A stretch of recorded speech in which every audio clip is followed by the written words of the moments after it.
Let me ask you something uncomfortable. What if the reason you feel out of place isn't because you're rare, but because you refuse to want what everyone else wants? If you're an INFJ, this will hit. You've watched people chase things that leave you empty. Status, noise, speed, applause, and you've wondered quietly, am I missing something? Or worse, is something wrong with me? Let's pull this apart. 1. Constant social stimulation. Most people get energized by noise, crowds, group chats that never stop buzzing. You don't. Not because you hate people, but because you don't just hear conversations. You absorb subtext. You register tension shifts. You feel the person laughing too hard, the one checking the exit, the one masking disappointment. Social settings aren't loud for you. They're layered, and layers are heavy. So when you leave early, it's not antisocial, it's self-preservation. But here's the tension. Are you protecting your energy or avoiding unpredictability? 2.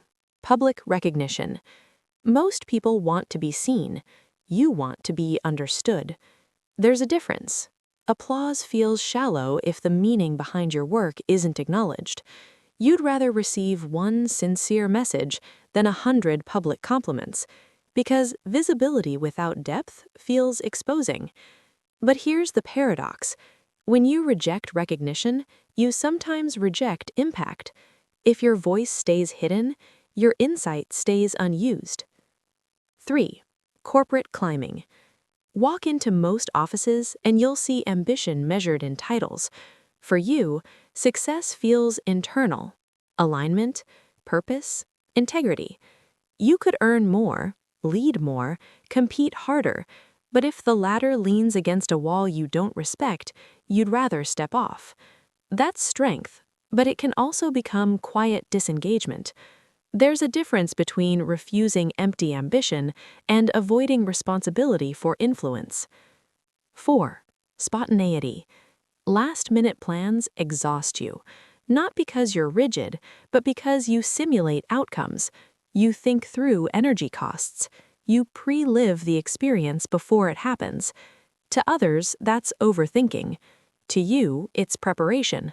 But sometimes preparation becomes delay, and delay becomes missed experience. 5.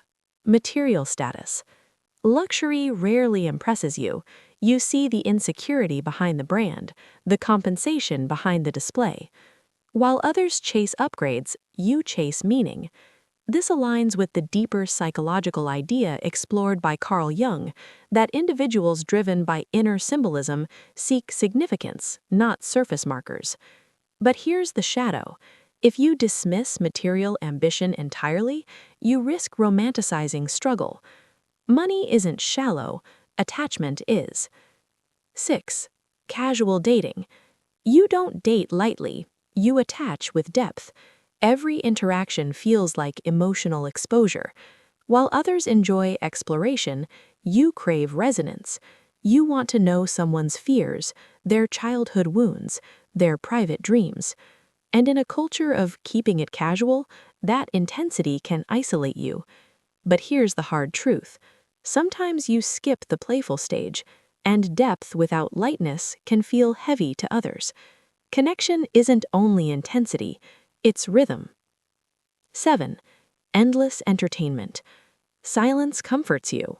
Stimulation overwhelms you. While others scroll, you withdraw. You need space to process, to metabolize emotion. But isolation can slowly turn into avoidance. Not all noise is meaningless. Some experiences teach you through friction. 8. Large social networks. You don't want 300 connections. You want 3 who see you fully. And when you care completely, which is why you can't spread yourself thin. But depth requires vulnerability, and sometimes your circle is small because you guard the door too tightly. 9. Fast decisions. You don't decide quickly, you integrate. You weigh future consequences, long-term alignment, ethical ripple effects. And when you choose You rarely regret it. But speed is a skill too. Perfection becomes paralysis. 10. External validation. This is the core. You don't measure success by applause. You measure it by authenticity. Did I stay true? Did I help? Did I grow? But here's the final tension. If no one sees your growth, does it matter? Yes, but impact requires visibility, and visibility requires risk. Let's close this properly. You're not broken for not wanting what the world wants, but you're also not superior for rejecting it. The real strength of the INFJ isn't avoidance, it's discernment, knowing when to step in and when to step back, knowing when to speak and when silence serves. The world is loud, you are layered. That's not a flaw. But if you spend your life only resisting what drains you, you'll forget to build what fulfills you.